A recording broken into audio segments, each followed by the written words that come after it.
All right, this is Nostrovini Unboxing. There's been a series of things that have disturbed me and also enlightened me to joy about this great week and weekend of boxing. Now, first off, on Wednesday the 19th, Pro Box had a very excellent card, but it didn't turn out the way I thought. I had made a few numerous bets and I lost, but I won the moral victory because the guy who won the fight. Yeah, for Gabriel Flores Jr. Was fighting Jose Arellano. The thing is, Gabe, let's call him Gabe, came out and hit Jost with a big punch and knocked him, floored him in the first round. It looked like he was going to end it. He had the punch. The other guy seemed smaller and not as powerful. But Jose kept coming. He got up and he won all the other rounds except for the last one, in which again, he was floored by Flores Jr. But the thing is, you're talking 8 rounds to two. Somehow they had the Junior winning. This is jerky for Junior. He lost. There's no clear, they had him win them all 3 rounds. Home cooking? Oh my God, and Mama couldn't make that better than this. Another thing, they had Emilio Morano fighting Cesar Francis.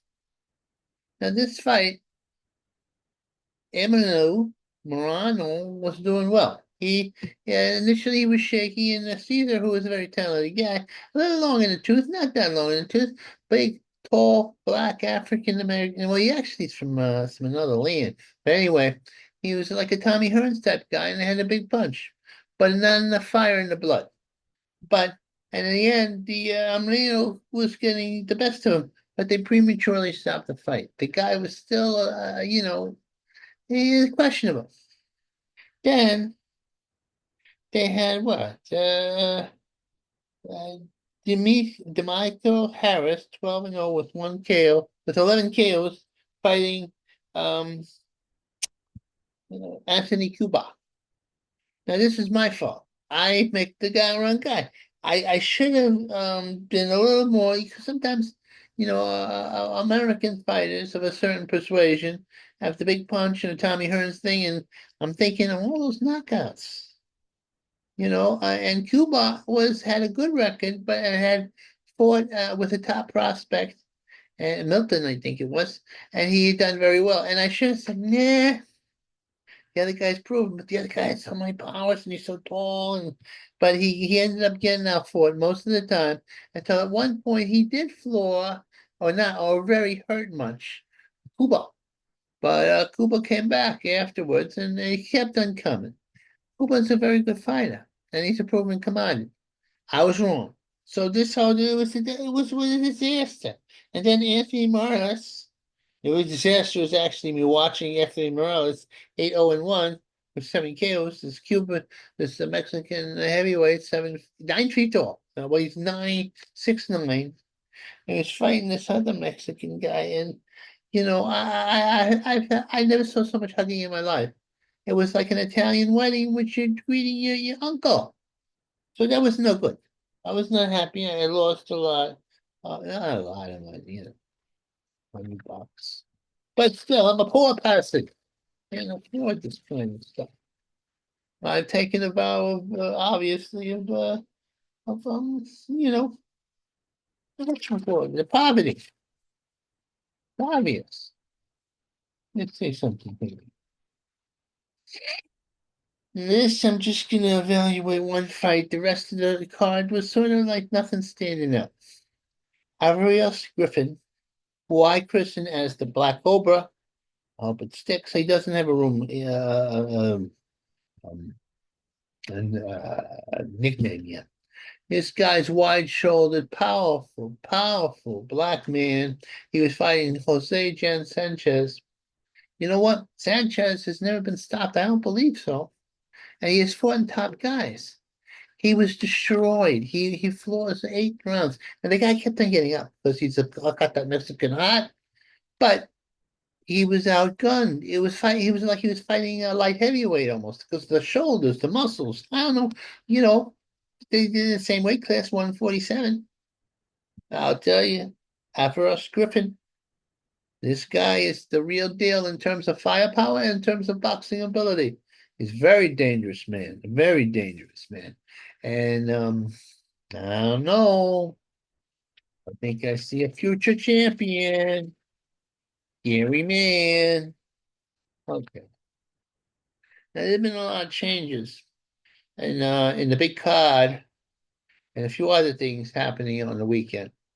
I'm gonna say the ones, uh, I'm backing both sides actually. I'm double backing, but it's anyway. I only complicate you with my prestidigitations in terms of gambling. I don't have a problem, people, because I don't know. The only thing I end up is losing maybe $25 a week, and also making $25 a week. Sometimes we get up. Not the people. Anyway, Joseph Parker, 35-3 with 28 KO, 23 KOs, is going to fight Martin Pakula. I bet both sides, 21-1 with 16 KOs. Now, Martin actually was actually the only loss he has on his record is to a boxer, a puncher, and a smaller heavyweight, and a man called Hunter. Whose father was a big fighter. Anyway, I believe that this fight could go either way. I'm riding towards Bakulo.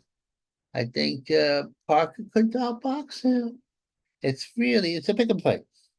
Now here's the thing where I'm picking the underdog, Josh Bartley against Chicago Stevenson. Don't make sense for me to bet both sides in this fight. If Bartley wins, it will be one of the upsets of the history books. He's a good fighter. He's a spoiler. He's aggressive and everything else. But Shikoka should do as well. Even though I don't necessarily like Shakar's style, it's primarily a boxer and a defensive guy. Anyway, then that's like open your eyes and oh, your guy needs sleep. Jason Malone, okay, uh, David Carrera, from Mexico, but he has an Anglo name. He's a lots of I think he's 28 and with 18 KOs, and he's fighting this Japanese guy, Juduto Nakasaka. I don't have the credentials here of what the fights he has, but he has a great, lots of fights. He's a good guy. He's very powerful. They're both about the same size, more or less. The thing is the difference in this fight is going to be the wide shots that the Japanese guy does, and the Mexican who has the Anglo name, he does shorter. This is going to be a war, and it's going to be a shootout in Japan. Boom, boom, boom. And then on the other card, they have Jason Mullaney, 27-3 with 19 KOs against Toshiyoshi Nakasura. Don't forget about me pronouncing these names. 5-0 with 2 KOs. Now you may say, hey, what the hell are you talking about? How's the guy with so many fights? He probably is. I think he's the guy who I think he is. He's a guy who's been in MMA and kickboxing, and he's a legend in that direction. And so Mullaney, who um, lost to this Japanese icon, is an even fight. I'm going for Mullaney, the Australian. Yeah, I'm going for him. Okay.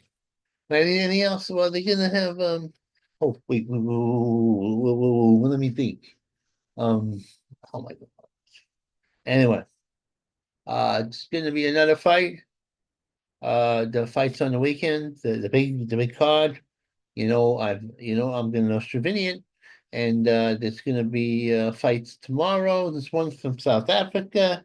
It's going to be early in the morning. I don't think I can put a bet on it or tell you guys about it. I might tell you just verbally. The South Africans, they have some skilled guys, but their records are sparse. I don't get it. How could you be that skilled in a sparse record? You know. Then there's a fight, with the UFC, a boxing match, a good fight. I'm not going to go into that because I'm getting tired and I don't have the paper in front of me. All right, this is it. Oh, let me go. I vented a little bit, my frustrations and my impression. I love boxing, and it's getting better. It really is. Okay.